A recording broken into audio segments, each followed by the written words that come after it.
Admonition the 37th. Stop smoking. A short encomium. The why being the imminent arrival of the eldest in the close confines of the red shed, plus health, plus fag. The wheretofore being the slow migration from prefabs to rollies to long rollies, and the idea that a cigarette is only a substitute for one's mother's nipple. That last was enough to completely undermine the thought, but what shall I do instead? In fact, the instead happened to be countless teas, and buns, and biscuits, and a never-increasing waistband from 32 to 36. But on my 35th birthday, my last drag was dragged, my last butt was flicked, and my remaining tobacco was disposed of. I felt virtuous for about 3 hours, then desperate for a little more than 3 months, and tempted for a further 3/4.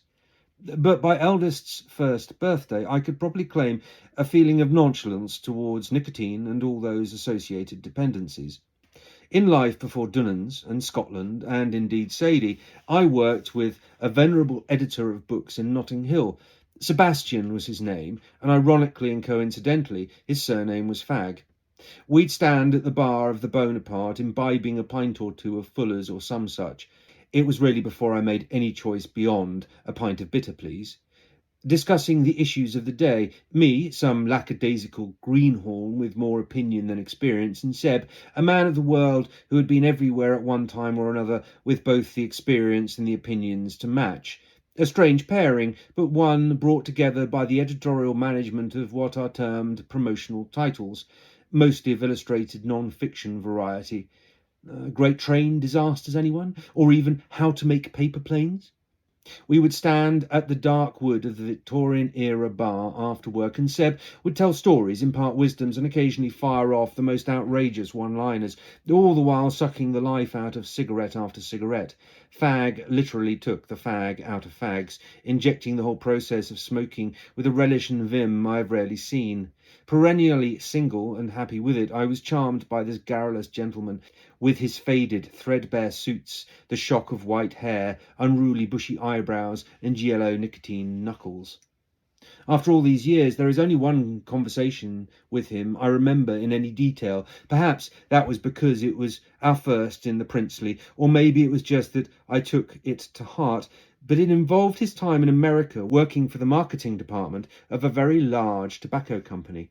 A very, very large company, one that is still relatively well known. You see, Charlie, when I was there in the early 70s, must have been, they'd been studying the effects of smoking for a while. The company itself, I mean, for a decade and a half, really, and the results were conclusive. Well, they'd been pretty convincing from the early 60s.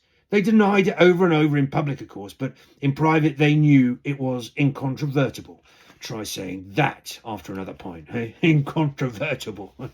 And I'm afraid, well, the stats showed that smoking cigarettes causes lung cancer. They knew it even as they put out ads for its apparent health benefits. It was tawdry, truly tawdry and awful. Seb shook his head. But their results were more granular than that. They knew. All of these companies knew, really, that the data showed the deadly effects of smoking grew exponentially as people aged. They reckoned, privately, that if you stopped smoking before you hit your 30s, your lungs had a good chance of recovering. It was when you went beyond 35 that things really go to hell. Somehow the body can no longer resist. The toxins build up to such a level that the carcinogenic action becomes all but inevitable. Seb stubbed out his cigarette. Now, I'm a 50-year-old man.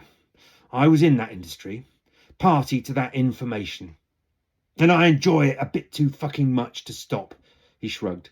Nicotine has me in her thrall.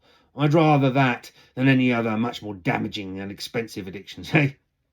He grinned, clapped me on the arm. Like the ladies, he laughed uproariously, and followed up with, Pint, old man. Eldest was born 2 months after my 35th birthday. The very birthday on which I rolled my very last cigarillo and walked down the ravine path to the utmost southerly end of our policies, there to chuff away in silent postprandial satisfaction. To be entirely honest, dear reader, I did not finish that fag. That half-smoked rollie was flicked end over end into the swirling, swollen rivers of the Rule in a glowing, spiralling arc. Evidently, I'd listened too hard to Seb, and only finally had the gumption to stop when both the nominated age came upon me and fatherhood beckoned. Beforehand, I tried. To stop, I mean. Always, I think, I'd previously used Seb's words to provide me with an excuse, a reason to procrastinate, to subvert my impulse to throw the damn things away for good. Not that I blame Seb.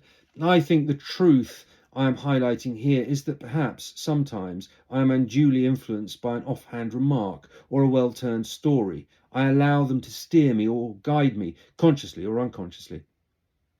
Is that a common trait? I'm not sure, but what I do know is that the opposite is true also.